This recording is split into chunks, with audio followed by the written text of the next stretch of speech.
नमस्कार दोस्तों, आज विश्व की दो सबसे खतरनाक टीमें भारत न्यूजीलैंड के बीच राजकोट के भव्य निरंजन शाह क्रिकेट स्टेडियम में साल 2026 की वनडे सीरीज का पहला और ऐतिहासिक मुकाबला खेला गया, जिसने अपनी अविश्वसनीय पटकथा और रोंगटे खड़े कर देने वाले अंत से पूरे क्रिकेट जगत को हैरत में डाल दिया। इस हाई वोल्टेज मुकाबले की शुरुआत तब हुई जब भारतीय कप्तान शुभमन गिल ने टॉस जीता और राजकोट की इस सूखी पिच पर न्यूजीलैंड को पहले बल्लेबाजी करने का न्योता दिया, जिसे भारतीय स्पिनरों विशेषकर सर रविंद्र जडेजा ने पूरी तरह सही साबित कर दिखाया। राजकोट के निरंजन शाह स्टेडियम की उस सूखी और कथई रंग की टर्निंग पिच पर जब न्यूजीलैंड की टीम दूसरे वनडे मुकाबले में बल्लेबाजी करने उतरी तो उनके सलामी बल्लेबाजों के चेहरे पर चेपॉक जैसी ही सतर्कता साफ झलक रही थी, क्योंकि यहां की मिट्टी स्पिनरों की मददगार मानी जाती है। न्यूजीलैंड की शुरुआत आज बेहद संभलकर और रक्षात्मक रही, जहां डेवन कॉनवे और रचिन रविंद्र ने पहले 5 ओवरों में भारतीय तेज गेंदबाजों मोहम्मद सिराज और प्रसिद्ध कृष्णा की स्विंग होती गेंदों को बहुत ही सम्मान दिया और विकेट बचाकर खेलने की रणनीति अपनाई। लेकिन खेल के 8वें ओवर में गेंदबाजी करने आए मोहम्मद सिराज ने अपनी एक आग उगलती हुई और पिच पर पड़कर तेजी से अंदर की ओर आई। गेंद पर रचिन रविंद्र को अपनी गति से पूरी तरह मात दे दी, जिससे रचिन रविंद्र फ्रंट फुट पर डिफेंस करने के प्रयास में 22 गेंदों पर 15 रन बनाकर आउट हो गए। उनकी इस छोटी पारी में 2 कलात्मक चौके शामिल हैं। रचिन के आउट होने के बाद कीवी टीम की मुश्किलें तब और बढ़ गईं जब भारतीय कप्तान शुभमन गिल ने पिच के मिजाज को भांपते हुए खेल के 12वें ओवर में गेंदबाजी करने के लिए जादुई ऑलराउंडर रविंद्र जडेजा को गेंद थमाई और जडेजा के आते ही कीवी बल्लेबाजों के लिए राजकोट के मैदान पर रनों का अकाल पड़ गया, क्योंकि उनकी गेंदें बिजली की रफ्तार से टर्न हो रही थीं। जडेजा ने अपनी जादुई फिरकी का ऐसा मायाजाल बुना कि न्यूजीलैंड के मध्यक्रम की कमर ही टूट गई, जहां उन्होंने पहले से क्रीज पर जमे हुए सलामी बल्लेबाज डेवन कॉनवे को अपनी एक तेजी से घूमती हुई गेंद पर चकमा दिया, जिससे डेवन कॉनवे दबाव हटाने के चक्कर में स्वीप शॉट खेलने के प्रयास में 45 गेंदों पर 32 रन बनाकर आउट हो गए। उनकी पारी में 4 शानदार चौके शामिल हैं। जडेजा की फिरकी आज वडोदरा के मुकाबले कहीं ज्यादा आग उगल रही थी और उन्होंने कीवी टीम को सबसे बड़ा जख्म खेल के 18वें ओवर में गेंदबाजी करते हुए दिया, जब उन्होंने दुनिया के सर्वश्रेष्ठ बल्लेबाजों में शुमार अनुभवी केन विलियमसन को अपनी एक सीधी रहने वाली आर्म बॉल पर पूरी तरह छका दिया, जिससे केन विलियमसन कवर ड्राइव खेलने के प्रयास में 38 गेंदों पर 24 रन बनाकर आउट हो गए। उनकी पारी में 3 आकर्षक चौके शामिल हैं। राजकोट के निरंजन शाह स्टेडियम की उस भीषण टर्निंग और सूखी पिच पर न्यूजीलैंड की टीम भारतीय फिरकी गेंदबाजों के सामने किसी कच्चे धागे की तरह बिखरती हुई नजर आ रही थी, जहां न्यूजीलैंड के बल्लेबाज भारतीय स्पिनरों 28 गेंदों पर 24 रन बनाकर आउट हो गए। उनकी पारी में 3 आकर्षक चौके शामिल हैं। राजकोट के निरंजन शाह स्टेडियम की उस भीषण टर्निंग और सूखी पिच पर न्यूजीलैंड की टीम भारतीय फिरकी गेंदबाजों के सामने किसी कच्चे धागे की तरह बिखरती हुई नजर आ रही थी, जहां न्यूजीलैंड के बल्लेबाज भारतीय स्पिनरों के चक्रव्यूह में पूरी तरह बेबस और असहाय महसूस कर रहे थे। एक छोर से जहां रविंद्र जडेजा अपनी सटीक लाइन और लेंथ से आग उगल रहे थे, तो वहीं दूसरे छोर से भारत के जादुई चाइनामैन गेंदबाज कुलदीप यादव ने अपनी रहस्यमयी गेंदों से रनों पर इस कदर अंकुश लगा दिया था कि कीवी बल्लेबाज एक सिंगल चुराने के लिए भी मैदान पर बुरी तरह छटपटा रहे थे। खेल के 25वें ओवर में जब कप्तान शुभमन गिल ने कुलदीप यादव को दोबारा गेंदबाजी के मोर्चे पर बुलाया तो उन्होंने अपनी कलाकारी का अद्भुत नमूना पेश किया, जहां उन्होंने अपनी एक बेहतरीन फ्लाइटेड और धीमी हवा में तैरती हुई गेंद पर अनुभवी टॉम लैथम को आगे बढ़कर खेलने के लिए मजबूर किया और गेंद ने पिच पर पड़ते ही ऐसी तीखी टर्न ली कि लैथम पूरी तरह से गच्चा खा गए, जिससे टॉम लैथम डिफेंस करने के प्रयास में 30 गेंदों पर 18 रन बनाकर आउट हो गए। उनकी इस संघर्षपूर्ण पारी में मात्र 1 चौका शामिल है। मध्यक्रम के ताश के पत्तों की तरह पूरी तरह ढह जाने के बाद न्यूजीलैंड की पारी गहरे संकट में थी, लेकिन तभी अंतिम ओवरों में ग्लेन फिलिप्स और मार्क चैपमैन की जोड़ी ने संभल कर बल्लेबाजी करते हुए कीवी टीम के गिरते हुए स्कोर को सहारा देने की पुरजोर कोशिश की, ताकि टीम एक लड़ने लायक स्कोर तक पहुंच सके। इन दोनों बल्लेबाजों ने भारतीय तेज गेंदबाजों के खिलाफ हाथ खोलने की कोशिश की और न्यूजीलैंड के स्कोर को किसी तरह 180 रनों के पार पहुंचाया, जहां ग्लेन फिलिप्स आज थोड़े आक्रामक मूड में नजर आ रहे थे और उन्होंने खेल के 35वें ओवर में गेंदबाजी करने आए। प्रसिद्ध कृष्णा की एक तेज शॉट गेंद पर अपनी पावर हिटिंग का जबरदस्त मुजाहिरा पेश करते हुए मिड विकेट के ऊपर से एक विशाल और दर्शनीय छक्का जड़ा, जिसने कीवी ड्रेसिंग रूम में थोड़ी उम्मीदें जगाई थीं।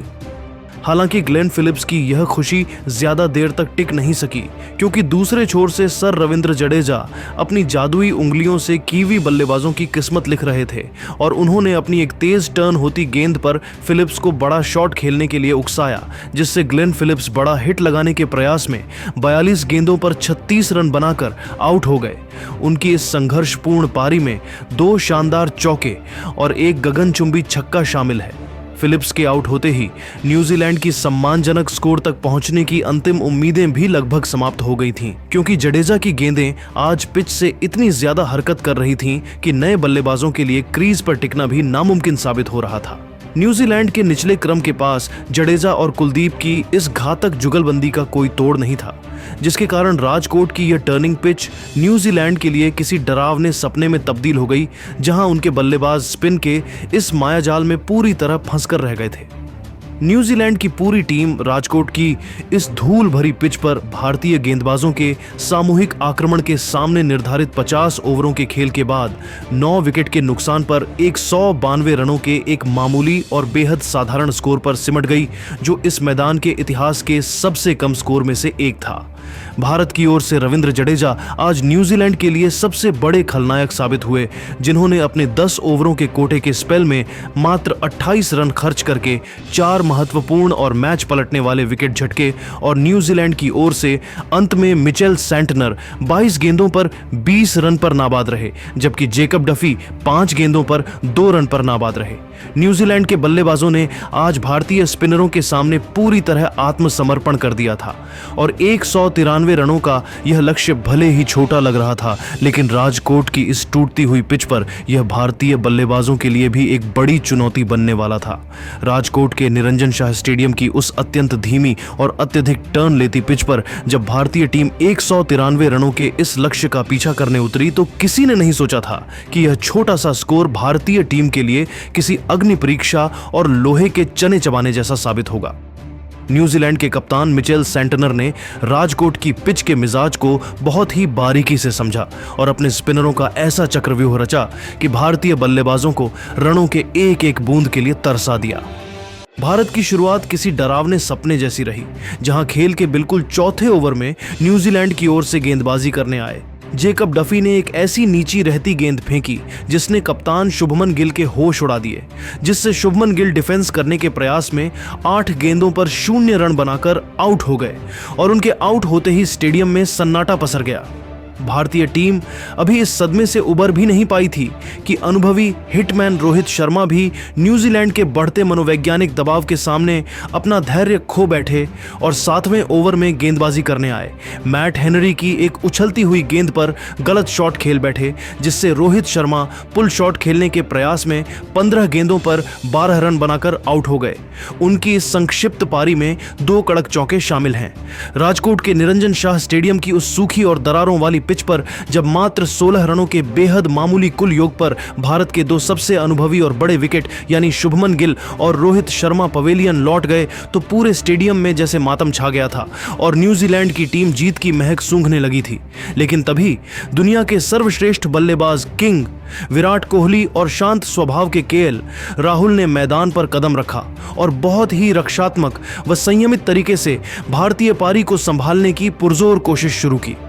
इन दोनों दिग्गजों ने न्यूजीलैंड के स्पिनरों के खिलाफ कोई भी जोखिम भरा शॉट खेलने के बजाय सूझबूझ के साथ सिंगल डबल लेकर स्कोर को धीरे धीरे आगे बढ़ाया ताकि पारी को स्थिरता मिल सके। लेकिन न्यूजीलैंड के गेंदबाजों ने आज राजकोट की इस टर्निंग पिच पर गजब का अनुशासन और पैनापन दिखाया, जिसने भारतीय बल्लेबाजों को हाथ खोलने का एक भी मौका नहीं दिया।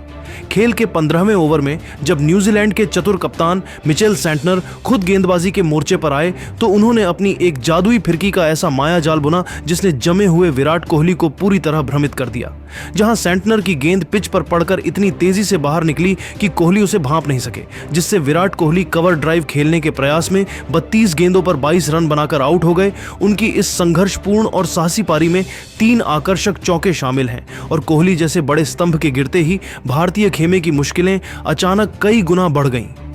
विराट कोहली के आउट होने के बाद भारत का स्कोर अब 3 विकेट के नुकसान पर महज 45 रन था और मैदान पर अब केएल राहुल का साथ देने युवा ऋतुराज गायकवाड़ आए थे, जिन्होंने न्यूजीलैंड की कसी हुई और सटीक गेंदबाजी के सामने अपनी तकनीक का लोहा मनवाने का प्रयास किया। लेकिन न्यूजीलैंड के स्पिनरों ने आज जैसे भारतीय मध्यक्रम को तहस नहस करने की कसम खा रखी थी। खेल के 22वें ओवर में जब लेग स्पिनर ईश सोढ़ी गेंदबाजी करने आए तो उन्होंने अपनी एक तेज घूमती हुई और रहस्यमयी गुगली फेंकी, जिसे ऋतुराज पूरी तरह पढ़ने में नाकाम रहे और गेंद उनके बल्ले का बाहरी किनारा लेकर सीधे स्लिप में खड़े फील्डर के हाथों में समा गई, जिससे ऋतुराज गायकवाड़ सीधा प्रहार करने के प्रयास में 25 गेंदों पर 14 रन बनाकर आउट हो गए। उनकी इस संक्षिप्त पारी में केवल एक चौका शामिल है।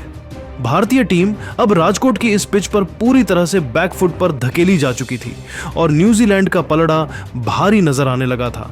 जहां दबाव तब अपने चरम पर पहुंच गया जब पारी को एक छोर से संभाल रहे केएल राहुल भी 28वें ओवर में न्यूजीलैंड की घातक रणनीति का शिकार हो गए। केएल राहुल, जो कि बहुत ही धैर्य के साथ भारतीय पारी 28वें ओवर में न्यूजीलैंड की घातक रणनीति का शिकार हो गए।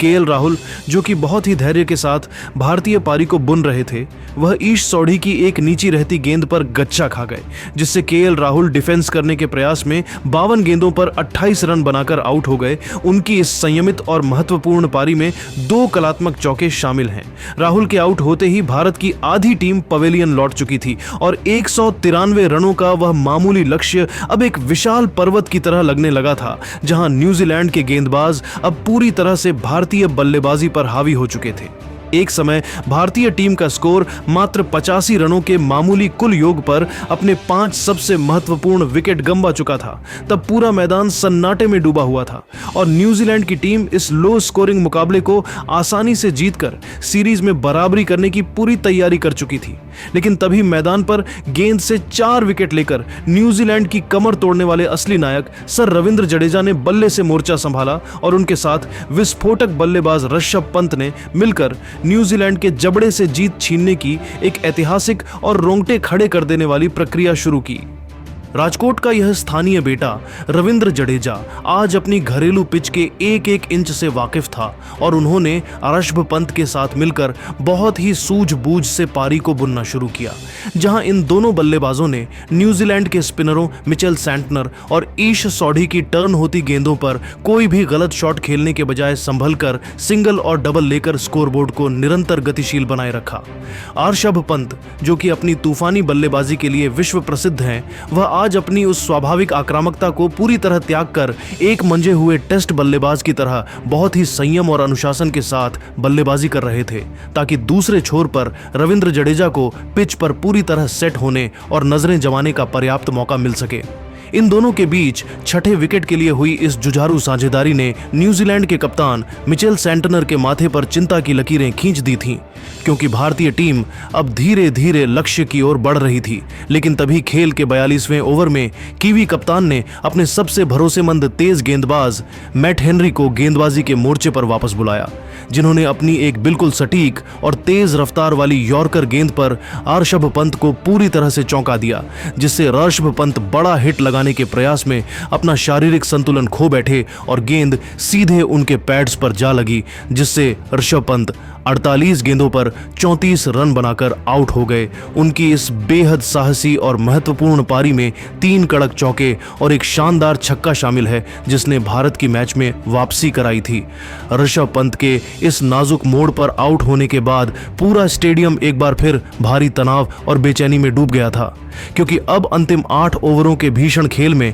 भारत को जीत के लिए 45 रनों की एक अत्यंत कठिन और चुनौतीपूर्ण दरकार थी और राजकोट की इस टूटती हुई पिच पर पुछल्ले बल्लेबाजों के साथ इतने रन बनाना लगभग नामुमकिन लग रहा था। ऐसी विषम परिस्थिति में रविंद्र जडेजा ने अपनी विश्व स्तरीय ऑलराउंडर की काबिलियत का लोहा मनवाया और वह 25 रन पर नाबाद रहकर अकेले अपने दम पर न्यूजीलैंड की पूरी टीम और उनके विश्व स्तरीय 25 रन पर नाबाद रहकर अकेले अपने दम पर न्यूजीलैंड की पूरी टीम और उनके विश्व स्तरीय गेंदबाजी आक्रमण से लोहा ले रहे थे, जहां उन्होंने न्यूजीलैंड के हर वार का जवाब बहुत ही शांति और संयम के साथ दिया। जडेजा का साथ देने के लिए मैदान पर वाशिंगटन सुंदर आए थे, जिन्होंने दूसरे छोर से न्यूजीलैंड के गेंदबाजों के मनोवैज्ञानिक दबाव को बखूबी झेला और जडेजा को स्ट्राइक देने पर ध्यान केंद्रित किया, जिससे भारतीय टीम की उम्मीदें अभी भी पूरी तरह जिंदा थीं।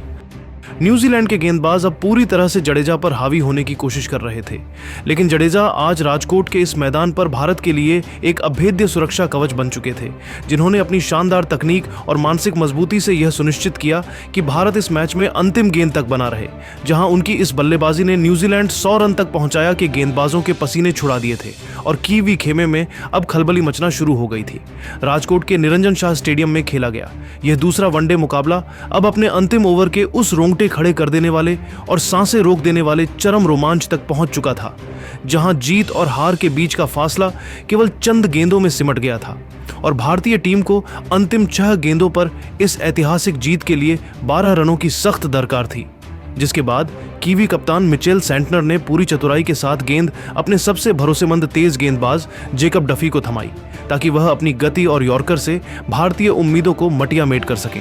जेकब डफी ने ओवर की शुरुआत बिल्कुल किसी सधे हुए शिकारी की तरह की और अपनी पहली 3 गेंदों पर सटीक कातिलाना यॉर्कर डालकर रविंद्र जडेजा और वॉशिंगटन सुंदर को हाथ खोलने का एक भी मौका नहीं दिया, जिसके चलते इन 3 गेंदों पर केवल 3 रन ही बन सके और अब पूरे भारत के सामने 3 गेंदों पर 9 रनों की एक लगभग नामुमकिन और रूह कंपा देने वाली चुनौती खड़ी थी। उस समय पूरे राजकोट स्टेडियम में मौत जैसी भयावह खामोशी छाई हुई थी और भारतीय प्रशंसकों के चेहरों पर हार का डर साफ दिखाई दे रहा था, क्योंकि पिच से स्पिनरों और गेंदबाजों को भरपूर मदद मिल रही थी। लेकिन तभी चौथी गेंद पर सौराष्ट्र के शेर रविंद्र जडेजा ने अपनी जादुई कलाइयों और गजब की मानसिक शक्ति का परिचय देते हुए डफी की एक लो फुल टॉस गेंद को भांप लिया और एक्स्ट्रा कवर के ऊपर से एक ऐसा शानदार, बेमिसाल और दर्शनीय चौका जड़ दिया जिसने पूरे स्टेडियम को फिर से शोर के सैलाब में डुबो दिया। इस चौके ने न्यूजीलैंड के खेमे में अचानक खलबली मचा दी और अब अगली यानी ओवर की 5वीं गेंद पर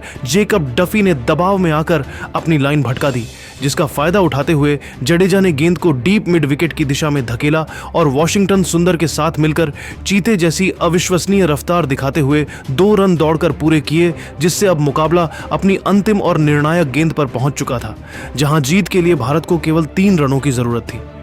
राजकोट की उस उमस भरी रात में तनाव अपने उच्चतम स्तर पर था और जेकब डफी ने अपनी अंतिम व निर्णायक गेंद फेंकी,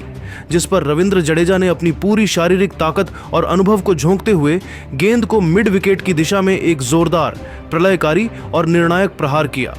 और गेंद गोली की रफ्तार से बाउंड्री लाइन को चूम गई, जिसने न्यूजीलैंड के सीरीज बराबर करने के सपने को पूरी तरह से चकनाचूर कर दिया। रविंद्र जडेजा आज भारत के लिए एक ऐसे संकट मोचक बनकर उभरे जिन्होंने पहले अपनी जादुई फिरकी से 4 विकेट लेकर न्यूजीलैंड की कमर तोड़ी और फिर अंत में 50 गेंदों पर 45 रनों की एक अत्यंत धैर्यपूर्ण और जादुई पारी खेलकर नाबाद रहे, जबकि वॉशिंगटन सुंदर ने भी अंत तक उनका साथ निभाते हुए 15 गेंदों पर 12 रनों की बहुमूल्य पारी खेली और वह 12 रन पर नाबाद रहे। भारतीय टीम ने इस लो स्कोरिंग, भीषण और रोंगटे खड़े कर देने वाले ऐतिहासिक मुकाबले को मैच की बिल्कुल अंतिम गेंद पर 6 विकेट के नुकसान पर 195 रन बनाकर अपने नाम कर लिया और 3 मैचों की इस रोमांचक वनडे सीरीज में 2-0 की एक महत्वपूर्ण, अजेय और मनोवैज्ञानिक बढ़त हासिल कर ली। रविंद्र जडेजा को उनके बल्ले और गेंद दोनों से किए गए इस ऐतिहासिक, अविश्वसनीय और अलौकिक प्रदर्शन के लिए सर्वसम्मति से मैन ऑफ द मैच के गौरवशाली पुरस्कार से नवाजा गया। तो दोस्तों, आपके हिसाब से भारत की इस बड़ी जीत का पीछे का असली हीरो कौन रहा, हमें कमेंट बॉक्स में जरूर बताएं और अगर आपको यह वीडियो पसंद आया तो इस वीडियो को लाइक करें, शेयर करें और हमारे चैनल को सब्सक्राइब करना ना भूलें।